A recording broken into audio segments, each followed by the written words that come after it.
Video ਦੇਖ ਰਹੇ ਸਾਰੇ ਸਾਥੀਆਂ ਨੂੰ ਮੇਰੇ ਵੱਲੋਂ ਪਿਆਰ ਭਰੀ ਸਤਿ ਸ੍ਰੀ ਅਕਾਲ। ਮੈਂ ਦਇਆ ਸਿੰਘ ਲੈਕਚਰਰ ਇਨ ਮਕੈਨੀਕਲ ਇੰਜੀਨੀਅਰਿੰਗ ਡਿਪਾਰਟਮੈਂਟ ਅੱਜ ਤੁਹਾਡੇ ਲਈ ਲੈ ਕੇ ਆਇਆ ਹਾਂ ਸਾਈਕੋਮੈਟ੍ਰਿਕ ਪ੍ਰੋਸੈਸਿਸ ਦੇ ਉੱਤੇ ਇਹ ਵੀਡੀਓ। ਜਿਵੇਂ ਕਿ ਅਸੀਂ ਪਿਛਲੇ ਕੁਝ ਵੀਡੀਓਜ਼ ਦੇ ਵਿੱਚ ਡਿਸਕਸ ਕੀਤਾ ਕਿ ਸਾਈਕੋਮੈਟ੍ਰਿਕ ਚਾਰਟ ਕੀ ਹੁੰਦਾ। ਸਾਈਕੋਮੈਟ੍ਰਿਕ ਚਾਰਟ ਦੇ ਵਿੱਚ ਜੋ ਡਿਫਰੈਂਟ ਲਾਈਨਸ ਨੇ ਉਹ ਕਿਸ ਤਰੀਕੇ ਦੇ ਨਾਲ ਪਲਾਟ ਕੀਤੀਆਂ ਜਾਂਦੀਆਂ ਨੇ ਔਰ ਉਹਨਾਂ ਲਾਈਨਸ ਦੀ ਹੈਲਪ ਦੇ ਨਾਲ ਅਸੀਂ ਕੈਲਕੂਲੇਸ਼ਨ ਕਿਵੇਂ ਕਰ ਸਕਦੇ ਹਾਂ कि अगर मैनू 2 तो 3 वैल्यूज़ पता ने 2 वैल्यूज़ पता ने तो वो हैल्प के नाल असी बाकी rest of the values properties of air दियाँ किवें कैलकुलेट कर सकते हैं।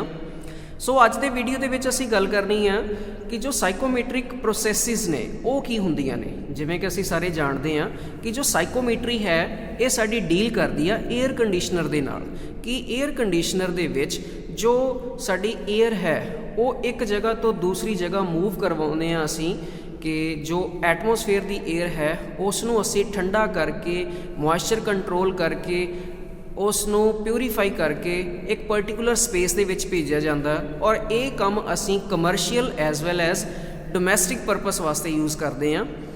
सो उस दौरान जो कंडीशनस असी कंट्रोल्ड फॉर्म दे विच एक रैगूलेटिड एरिया दे विच भेजते हैं उन्होंने असी साइकोमैट्रिक प्रोसैसिस काउंट करते हैं।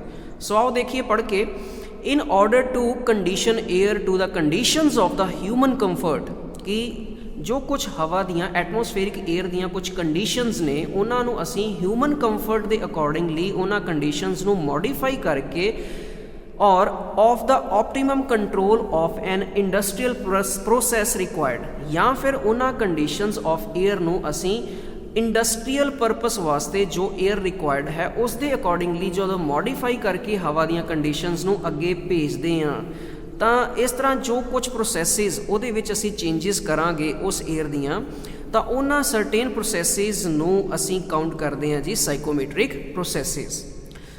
कहंदा दस the process affecting the psychometric properties of the air are called psychometric processes। तो इत्थे हुण वो गल कर रहा कहंदा जिहड़ियां वो प्रोसैसिस जो इफेक्ट करदियां ने साइकोमैट्रिक प्रॉपर्टीज़ ऑफ एयर कि जो साइकोमैट्रिक प्रॉपर्टीज़ ने जिवें कि ड्राई बल्ब टैंपरेचर है, वैट बल्ब टैंपरेचर है, ड्यू पॉइंट टैंपरेचर हो गया, specific humidity, relative humidity, enthalpy of the air, ये सारियां प्रॉपर्टीज़ नूं जदों कोई प्रोसैस किसी तरीके दे नाल इफेक्ट करे तो उसनूं असी काउंट करते हैं साइकोमैट्रिक प्रोसैसिस। नाल ही गल कर रहा कहता the various processes involved in the air conditioning to vary the psychometric properties of air according to the requirement are given as. कहता इस तरीके दे नाल ही असी देखते हैं कि जो एयर कंडीशनर दे अंदर जो एयर दियाँ कंडीशनस नू वेरी करन दियाँ अलग अलग जो प्रोसैसिस हो सकदियां ने वो कुछ इस तरीके दे नाल असी डिस्कस करन जा रहे हैं। सेंसीबल हीटिंग, सेंसीबल कूलिंग कि सेंसीबल हीटिंग की हुंदी है, सेंसीबल कूलिंग की हुंदी है, ये बारे असीं स्टडी करांगे। ह्यूमिडिफिकेशन, डीह्यूमिडिफिकेशन, ह्यूमिडिफिकेशन की होगी, डीह्यूमिडिफिकेशन की होगी, cooling and dehumidification, heating and humidification. So ये साडे कोल तकरीबन 4 तरह दीयां प्रोसैसिस ने जो असीं इस वीडियो दे विच डिस्कस करांगे। नाल ही मैं ये चीज़ सोच रहा कि अगर इन्हां चारे प्रोसैसिस नूं अगर एक कॉमन वीडियो दे विच शेयर कीता तां वीडियो साडा बहुत ही ज़्यादा लंबा हो जाएगा। सो मैं ये डिसाइड किया कि मैं ये जिहड़े 4 साडे प्रोसैसिस ने इन्हां नूं पॉइंट बाय पॉइंट असीं सैपरेट वीडियोज़ दे विच डिस्कस करांगे। इस वीडियो दे विच असीं सिंपली डिस्कस करन जा रहे हैं हुण सेंसीबल हीटिंग एंड सेंसीबल कूलिंग दे बारे। सो आओ वन बाय वन डिस्कस करिए। सो आओ सब तो पहला असी डिस्कस करिए सेंसीबल हीटिंग के बारे कि सेंसीबल हीटिंग की चीज़ है। The heating of air without any change in moisture content is known as sensible heating कि जदों असी हवा नूं हीटअप करिए तो उस दौरान उसका जो मॉइस्चर कंटेंट होगा हवा का वो बिल्कुल चेंज ना करे, वो कॉन्सटेंट रहे। तो इस तरह की हीटिंग ऑफ एयर नूं असी काउंट करते हैं sensible heating. If the air at temperature TD1 कहता इनीशियली असी मन के चलिया कि हवा का जो टैंपरेचर है वो TD1 है, passes over the heating coil of the temperature TD3 as shown in figure A and the temperature of the air leaving the coil is TD2 which is less than TD3। कहता इस point के हुण गल कर रहा कि इनीशियली air का जो टैंपरेचर है वो TD1 ले लिया, इनू असी पास करवाया एक हीटिंग कॉयल के उत्तों दी जिसका टैंपरेचर सी हीटिंग कॉयल का TD3, वह टैंपरेचर ज़्यादा होएगा। ਜਿਵੇਂ ਕਿ ਡਾਇਗਰਾਮ ਦੇ ਵਿੱਚ ਅਸੀਂ ਹੁਣੀ ਦੇਖਾਂਗੇ। ਦਾ ਕਹਿੰਦਾ ਟੈਂਪਰੇਚਰ ਆਫ 에ਅਰ ਲੀਵਿੰਗ ਦਾ ਕੋਇਲ, ਔਰ ਜਿਹੜੀ 에ਅਰ ਲੀਵ ਕਰ ਰਹੀ ਹੈ ਕੋਇਲ ਨੂੰ, ਉਸ ਦਾ ਟੈਂਪਰੇਚਰ ਵੱਧ ਕੇ TD1 ਤੋਂ TD2 ਪਹੁੰਚ ਗਿਆ, ਜਿਹੜਾ ਕਿ TD3 ਤੋਂ ਘੱਟ ਹੋਊਗਾ। ਸੋ ਇਸ ਨੂੰ ਅਸੀਂ ਡਾਇਗਰਾਮ ਦੇ ਵਿੱਚ ਕੁਝ ਇਸ ਤਰੀਕੇ ਦੇ ਨਾਲ ਦੇਖ ਰਹੇ ਹਾਂ। ਸਾਹਮਣੇ ਤੁਸੀਂ ਲੈਫਟ ਹੈਂਡ ਸਾਈਡ ਤੇ ਇੱਕ ਫਿਗਰ ਦੇਖ ਰਹੇ ਹੋ, ਜਿਸ ਦੇ ਵਿੱਚ ਅਸੀਂ ਇੱਕ ਕੰਟੇਨਰ ਲਿਆ ਹੈ। ਉਸ ਕੰਟੇਨਰ ਦੇ ਵਿੱਚ ਇੱਕ ਅਸੀਂ ਟਿਊਬਿੰਗ ਲਈ ਹੈ, ਜਿਸ ਨੂੰ ਅਸੀਂ ਕੋਇਲ ਕਹਿਤਾ। ਇਸ ਕੋਇਲ ਦਾ ਟੈਂਪਰੇਚਰ ਅਸੀਂ TD3 ਲੈ ਲਿਆ, ਔਰ ਇੰਟਰਨਲੀ ਜੋ ਬਾਹਰੋਂ ਹਵਾ ਐਂਟਰ ਕਰ ਰਹੀ ਹੈ ਉਸ ਦਾ ਟੈਂਪਰੇਚਰ ਅਸੀਂ TD1 ਲੈ ਲਿਆ। ਔਰ ਇਸ ਹੀਟਿੰਗ ਕੋਇਲ ਤੋਂ ਜਦੋਂ ਇਹ TD1 에ਅਰ ਪਾਸ ਕਰੇਗੀ ਤਾਂ ਇਸ ਦਾ ਆਊਟਲੈਟ ਤੇ ਟੈਂਪਰੇਚਰ ਜੋ ਹੈ ਉਹ ਸਾਡੇ ਕੋਲ TD2 ਪਹੁੰਚ ਜਾਏਗਾ। ਇਸ ਜਗ੍ਹਾ ਤੋਂ ਉਸ ਦਾ ਟੈਂਪਰੇਚਰ ਜੋ ਅਸੀਂ ਇਨਕਰੀਜ਼ ਕਰਨਾ TD3 ਦਾ, ਇਸ ਨੂੰ ਕੀ ਕੀਤਾ ਅਸੀਂ ਇੱਕ ਸਟੀਮ ਲਈ, ਜੋ ਕਿ ਟੈਂਪਰੇਚਰ ਕਾਫੀ ਜ਼ਿਆਦਾ ਹਾਈ ਹੋਏਗਾ, ਜਿਹਦਾ ਇਸ ਟਿਊਬ ਦੇ ਵਿੱਚੋਂ ਜਦੋਂ ਉਹਨੂੰ ਪਾਸ ਕਰਾਂਗੇ ਤਾਂ ਉਹ ਕੁਝ ਹੀਟ ਇਸ ਸਿਸਟਮ ਦੇ ਵਿੱਚ ਛੱਡੂਗੀ, ਉਸੇ ਹੀਟ ਨੂੰ ਅਬਜ਼ੌਰਬ ਕਰੇਗੀ ਜੋ ਬਾਹਰੋਂ ਆ ਰਹੀ ਹੈ ਹਵਾ, ਔਰ ਟੈਂਪਰੇਚਰ ਵੱਧ ਕੇ ਅੱਗੇ ਚਲਾ ਜਾਏਗਾ। ਅਗਲੇ ਪੁਆਇੰਟ 'ਚੋਂ ਗੱਲ ਕਰ ਰਿਹਾ, ਦਾ process of sensible heating on psychrometric chart is shown by a horizontal line 1 to 2 extending from left to right as shown in figure B। ਕਿ ਜੋ ਇਹ ਹੁਣੀ ਅਸੀਂ ਡਾਇਗਰਾਮ ਦੇ ਵਿੱਚ ਜੋ ਪ੍ਰੋਸੈਸ ਦੇਖਿਆ, ਇਸ ਨੂੰ ਅਸੀਂ ਸਾਈਕੋਮੈਟ੍ਰਿਕ ਚਾਰਟ 'ਤੇ ਸ਼ੋਅ ਕੀਤਾ ਹੋਇਆ ਲਾਈਨ 1 to 2 ਦੇ ਨਾਲ, ਜੋ ਕਿ ਖੱਬੇ ਪਾਸੇ ਤੋਂ ਸੱਜੇ ਪਾਸੇ ਵੱਲ ਨੂੰ ਐਕਸਟੈਂਡ ਕੀਤੀ ਹੋਈ ਆ। ਡਾਇਗਰਾਮ ਦੇ ਵਿੱਚ ਕੁਝ ਇਸ ਤਰੀਕੇ ਦੇ ਨਾਲ ਨਜ਼ਰ ਆਊਗੀ। ਹੁਣ ਇੱਥੇ ਤੁਸੀਂ ਸਾਹਮਣੇ ਡਾਇਗਰਾਮ ਦੇ ਵਿੱਚ ਦੇਖ ਰਹੇ ਹੋ ਕਿ ਜੋ ਸਾਈਕੋਮੈਟ੍ਰਿਕ ਚਾਰਟ ਹੈ ਅਸੀਂ ਪਲਾਟ ਕੀਤਾ, ਫਿਗਰ ਨੰਬਰ B ਸਾਡਾ। ਇਸ ਦੇ ਵਿੱਚ ਜੋ ਅਸੀਂ ਪ੍ਰੋਸੈਸ ਇੱਥੇ ਡਿਨੋਟ ਕੀਤਾ ਹੈ 1 to 2, ਇਸ ਦੇ ਵਿੱਚ ਸਾਡੇ ਕੋਲ 1 ਜੋ ਪੁਆਇੰਟ ਹੈ ਉਹ ਰਿਪਰੈਜ਼ੈਂਟ ਕਰਦਾ initial conditions of the air, ਜਦੋਂ ਐਂਟਰ ਕਰ ਰਹੀ ਸੀ ਹਵਾ, ਔਰ 2 ਪੁਆਇੰਟ ਜੋ ਹੈ ਉਹ ਰਿਪਰੈਜ਼ੈਂਟ ਕਰ ਰਿਹਾ ਕਿ ਜਦੋਂ ਹਵਾ ਬਾਹਰ ਆਈ। ਤਾਂ ਸੈਕਿੰਡ ਪੁਆਇੰਟ ਦੇ ਕੋਰਸਪੋਂਡਿੰਗ ਜੋ ਵੈਲਿਊਜ਼ ਹੋਣਗੀਆਂ ਉਹ TD2 ਇੱਥੇ ਰਿਪਰੈਜ਼ੈਂਟ ਕਰ ਰਿਹਾ, ਔਰ ਫਸਟ ਪੁਆਇੰਟ ਦੇ ਕੋਰਸਪੋਂਡਿੰਗ ਜੋ ਵੈਲਿਊਜ਼ ਹੋਣਗੀਆਂ ਉਹ ਇਸ ਜਗ੍ਹਾ ਤੇ ਰਿਪਰੈਜ਼ੈਂਟ ਕਰ ਰਹੀਆਂ ਨੇ। ਥਰਡ ਪੁਆਇੰਟ ਕਿਹੜਾ ਸ਼ੋਅ ਕਰ ਰਿਹਾ ਸਾਡੇ ਕੋਲ, ਜੋ ਸਾਡੇ ਕੋਲ TD3 ਜੋ ਟੈਂਪਰੇਚਰ ਸੀ ਕੋਇਲ ਦਾ, ਉਸ ਦਾ ਟੈਂਪਰੇਚਰ ਜ਼ਿਆਦਾ ਹੋਏਗਾ। ਸਾਨੂੰ ਪਤਾ ਹੈ ਕਿ ਡਰਾਈ ਬਲਬ ਟੈਂਪਰੇਚਰ ਟੋ ਵਾਲੀ ਸਾਈਡ ਤੋਂ ਹੀਟ ਵਾਲੀ ਸਾਈਡ ਤੇ ਇਨਕਰੀਜ਼ ਹੁੰਦਾ ਜਾਂਦਾ। ਤਾਂ ਜਿਵੇਂ ਹੀ ਸਾਨੂੰ ਪਤਾ ਹੈ ਕਿ TD3 ਟੈਂਪਰੇਚਰ ਜ਼ਿਆਦਾ ਹੈ ਤਾਂ ਇਸ ਨੂੰ ਅਸੀਂ ਰਾਈਟ ਸਾਈਡ ਤੇ ਰਿਪਰੈਜ਼ੈਂਟ ਕਰਾਂਗੇ। 3 ਪੁਆਇੰਟ ਰਿਪਰੈਜ਼ੈਂਟ ਕਰ ਰਿਹਾ ਇੱਥੇ ਸਾਡੇ ਕੋਲ ਕੋਇਲ ਦਾ ਟੈਂਪਰੇਚਰ, ਔਰ ਇਹਨਾਂ ਪੁਆਇੰਟਸ ਦੇ ਕੋਰਸਪੋਂਡਿੰਗ ਜੋ ਮੇਰੇ ਕੋਲ ਵੈਲਿਊ ਹੈ ਡਰਾਈ ਬਲਬ ਟੈਂਪਰੇਚਰ ਦੀ ਉਹ ਹੈ TD3, ਔਰ ਇਹਨਾਂ ਹੀ ਪੁਆਇੰਟਸ ਦੇ ਕੋਰਸਪੋਂਡਿੰਗ ਜੋ ਬਾਕੀ ਵੈਲਿਊਜ਼ ਨੇ, ਫਸਟ ਪੁਆਇੰਟ ਦੇ ਕੋਰਸਪੋਂਡਿੰਗ ਜੋ ਮੇਰੇ ਕੋਲ ਹਿਊਮਿਡਿਟੀ ਦੀ ਵੈਲਿਊ ਹੋਏਗੀ ਉਹ ਹੋਏਗੀ 5.1, ਐਂਡ 2 ਪੁਆਇੰਟ ਦੇ ਕੋਰਸਪੋਂਡਿੰਗ ਵੈਲਿਊ ਹੋਏਗੀ 5.2, ਔਰ ਇਹਨਾਂ ਪੁਆਇੰਟਸ ਦੇ ਕੋਰਸਪੋਂਡਿੰਗ ਹੀ ਜੋ ਬਾਕੀ ਵੈਲਿਊਜ਼ ਹੋਣਗੀਆਂ ਇਨਥੈਲਪੀਜ਼ ਦੀਆਂ ਉਹ ਅਸੀਂ ਇਸ ਜਗ੍ਹਾ ਤੇ ਡਿਨੋਟ ਕਰਾਂਗੇ H1, H2 ਐਂਡ H3। ਇਸੇ ਤਰ੍ਹਾਂ ਹੀ ਇਹਨਾਂ ਪੁਆਇੰਟਸ ਦੇ ਕੋਰਸਪੋਂਡਿੰਗ ਜੋ ਸਾਡੇ ਕੋਲ ਸਪੈਸੀਫਿਕ ਹਿਊਮਿਡਿਟੀ ਹੈ, ਜੋ ਹਿਊਮਿਡਿਟੀ ਰੇਸ਼ੋ ਵੀ ਅਸੀਂ ਕਾਊਂਟ ਕਰਦੇ ਹਾਂ W, ਤਾਂ ਉਹ W1 will be equal to W2, ਕਿਉਂਕਿ ਅਸੀਂ ਹਿਊਮਿਡਿਟੀ ਨੂੰ ਕਾਂਸਟੈਂਟ ਰੱਖਣਾ ਹੈ, ਹਿਊਮਿਡਿਟੀ ਨੂੰ ਨਾ ਵਧਣ ਦੇਣਾ ਨਾ ਘਟਣ ਦੇਣਾ। ਸੋ ਇਸ ਤਰੀਕੇ ਦੇ ਨਾਲ ਅਸੀਂ ਸਾਈਕੋਮੈਟ੍ਰਿਕ ਚਾਰਟ ਦੇ ਉੱਤੇ ਇਸ ਨੂੰ ਰਿਪਰੈਜ਼ੈਂਟ ਕਰਦੇ ਹਾਂ। ਨੈਕਸਟ ਗੱਲ ਕਰਦੇ ਹਾਂ ਅਗਲੇ ਪੁਆਇੰਟ ਦੇ ਬਾਰੇ। The point 3 represents the surface temperature of the heating coil, ਕਿ ਜਿਹੜੀ ਹੀਟਿੰਗ ਕੋਇਲ ਹੈ ਉਸ ਨੂੰ ਰਿਪਰੈਜ਼ੈਂਟ ਕਰਦਾ ਹੋਇਆ ਅਸੀਂ ਪੁਆਇੰਟ ਨੰਬਰ 3 ਰਿਪਰੈਜ਼ੈਂਟ ਕੀਤਾ ਹੈ ਇੱਥੇ, ਜਿਵੇਂ ਕਿ ਅਸੀਂ ਹੁਣੇ ਦੇਖ ਕੇ ਹਟੇ ਹਾਂ। The heat absorbed by the air during the sensible heating is obtained by the enthalpy difference H2 minus H1, ਕਿ ਜਦੋਂ ਇਸ ਪ੍ਰੋਸੈਸ ਦੇ ਦੌਰਾਨ ਕਿੰਨੀ ਹੀਟ ਅਬਜ਼ੌਰਬ ਕੀਤੀ ਗਈ ਹਵਾ ਦੇ ਦੁਆਰਾ, ਉਹਨੂੰ ਅਸੀਂ ਇਸ ਜਗ੍ਹਾ ਤੇ ਕਿਸ ਤਰੀਕੇ ਦੇ ਨਾਲ ਰਿਪਰੈਜ਼ੈਂਟ ਕਰਾਂਗੇ ਇੰਥੈਲਪੀ ਦੀ ਹੈਲਪ ਦੇ ਨਾਲ। ਕਿ ਅਗਰ ਮੈਂ H2 ਮਾਈਨਸ H1 ਇੱਥੇ ਲਿਖ ਦੇਵਾਂ ਤਾਂ ਉਹ ਮੈਨੂੰ ਦੱਸ ਦੇਗਾ ਕਿ ਮੇਰੀ ਜੋ 에ਅਰ ਹੈ ਉਸ ਨੇ ਕਿੰਨੀ ਹੀਟ ਨੂੰ ਅਬਜ਼ੌਰਬ ਕੀਤਾ, ਕਿਉਂਕਿ ਸੈਕਿੰਡ ਪੁਆਇੰਟ ਦੇ ਉੱਤੇ ਟੈਂਪਰੇਚਰ ਜ਼ਿਆਦਾ ਹੈ, ਉਸ ਦੇ ਕੋਰਸਪੋਂਡਿੰਗ ਜੋ ਇੰਥੈਲਪੀ ਦੀ ਵੈਲਿਊ ਹੋਏਗੀ, ਟੋਟਲ એનર્ਜੀ ਦੀ ਜੋ ਵੈਲਿਊ ਹੋਏਗੀ ਹੀਟ એનર્ਜੀ, ਉਹ ਜ਼ਿਆਦਾ ਹੋਏਗੀ ਫਸਟ ਪੁਆਇੰਟ ਦੇ ਕੋਰਸਪੋਂਡਿੰਗ ਜੋ ਇੰਥੈਲਪੀ ਦੀ ਵੈਲਿਊ ਹੋਏਗੀ ਉਹਦੇ ਨਾਲੋਂ। and the specific humidity and the moisture content during the sensible heating remains constant, W1 is equals to W2। ਜਿਵੇਂ ਅਸੀਂ ਪਹਿਲਾਂ ਵੀ ਗੱਲ ਕੀਤੀ ਕਿ ਜੋ ਸਾਡੀ specific humidity ਹੋਏਗੀ ਉਹ constant ਰਹੇਗੀ।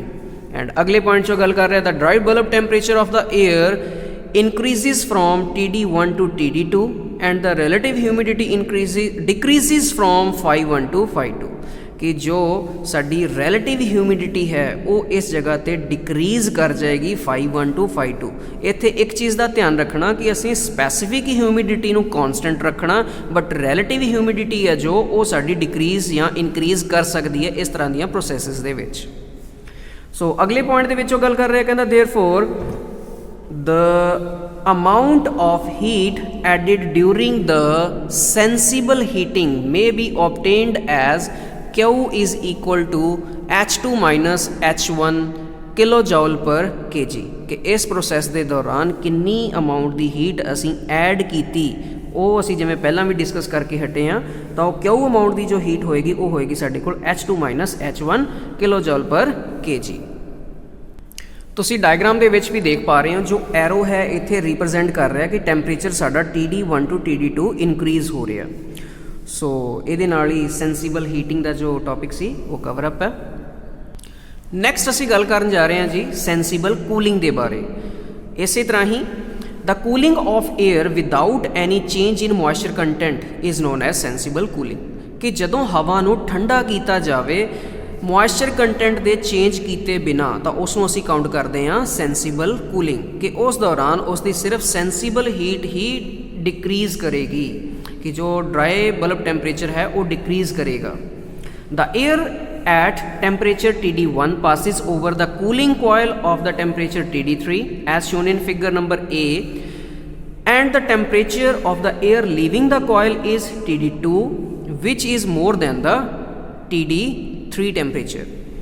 कहता कि इस पॉइंट के गल कर रहा है, कहता जो एयर है इनिशियली जो एंटर करेगी वो टैंपरेचर TD1 ते होएगी, जदों ये कूलिंग कोयल के उत्तों पास करेगी जिसका टैंपरेचर कूलिंग कोयल का TD3 होएगा, और जदों एयर लीव करेगी कूलिंग कोयल नूं उस दौरान उसका टैंपरेचर जो है TD2 रह जाएगा जो कि ज़्यादा होएगा TD3 दे नालों, क्योंकि सानू पता है एक कूलिंग कोयल है जिसका टैंपरेचर TD3 है, इहदे नालों टैंपरेचर लीविंग एयर का ज़्यादा होगा।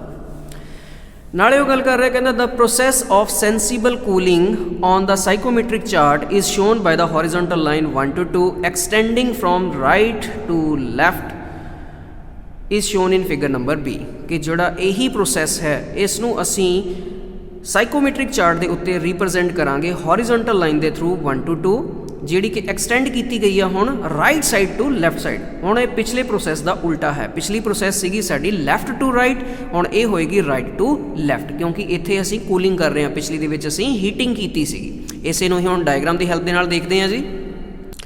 सो सामने स्क्रीन के उत्ते तुसी दो डायग्राम देख रहे हो, लैफ्ट हैंड साइड ते फिगर नंबर A है, राइट साइड ते मेरे को फिगर नंबर B है। A नंबर फिगर दे विच तुहानूं दिखाया गया है कि जिवें ही असी किसी कोयल दे विचों किसी कोयल दे विचों रैफ्रिजरेंट नूं पास करांगे तो उस दौरान साडे कोल कुछ कूलिंग इफैक्ट जनरेट करके देगी वो कोयल। सो उस दौरान साडे कोल जदों एयर एट टैंपरेचर TD1 पास की उहदा टैंपरेचर सी TD1, और इस जदों कूलिंग कोयल तो पास करके अगे गई तो इसका टैंपरेचर आउटलैट के उत्ते मिल गया सानू TD2 TD3 तो पास करके आई है, और TD3 का टैंपरेचर घट होएगा, TD2 का टैंपरेचर ज़्यादा होएगा। सो इसे चीज़ नूं ही इसे प्रोसैस नूं असीं इत्थे रिप्रजेंट किया है साइकोमेट्रिक चार्ट के उपर। सो हुण इत्थे पॉइंट नंबर 1 है, ये पॉइंट नंबर 2 है, ये पॉइंट नंबर 3 है।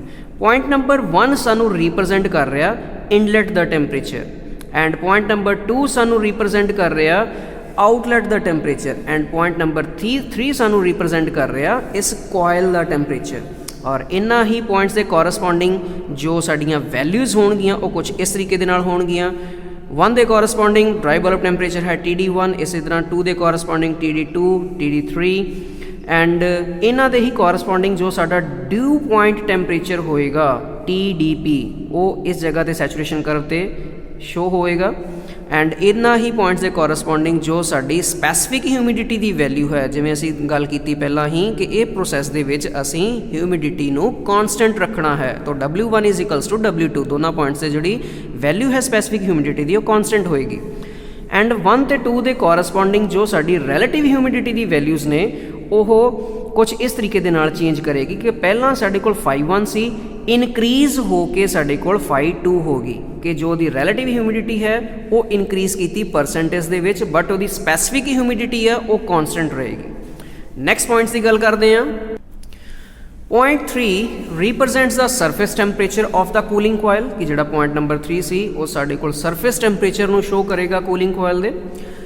ਅਗਲੇ ਪੁਆਇੰਟ 'ਚੋਂ ਗੱਲ ਕਰ ਰਹੇ ਤਾਂ heat rejected by the air during the sensible cooling is obtained by the enthalpy difference ਕਿ ਇਹਦਾ ਜੋ ਹੁਣ ਕਿੰਨੀ 에ਅਰ ਨੂੰ ਕੂਲ ਕੀਤਾ ਗਿਆ ਉਸ ਨੂੰ ਵੀ ਅਸੀਂ ਕਾਊਂਟ ਕਰਾਂਗੇ enthalpy difference ਦੇ ਨਾਲ H1 H2 कि 1 पॉइंट की जो इंथैल्पी है वो ज़्यादा होएगी एंड सैकेंड पॉइंट की इंथैल्पी जो है टैंपरेचर घटन ते वो घट जाएगी। So H1 H2 and the specific humidity और the moisture content during the sensible cooling remains constant W1 is equals to W2 जिवें असीं पहलां डिस्कस किया कि जो साडी स्पैसिफिक ह्यूमिडिटी है वो कॉन्सटेंट रहेगी।